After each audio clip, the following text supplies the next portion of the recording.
duniani, na kwa sababu dhambi ilifanyika duniani, Yesu akashuka huku duniani ili aweze kumkomboa mwanadamu ambaye amepotea katika dhambi, mwanadamu ambaye amezima huo uzima wa milele. Kwa hiyo kilichobaki mwanadamu ni wewe kufanya maamuzi, maana kwenye akili yako hauwezi ukaingiliwa. Kitu ambacho Mungu hawezi kumuingilia mwanadamu ni maamuzi yake binafsi, na ndio maana wakati unafanya dhambi Mungu alikuona lakini hakukuelewa.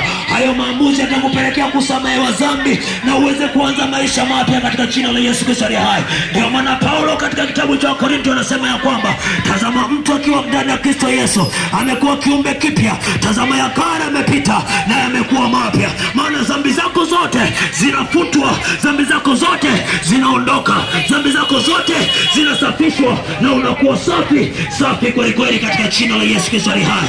Na ninakwambia kwamba hakuna kitu chochote katika ulimwengu kinachoweza kumwokoa mtu katika dhambi.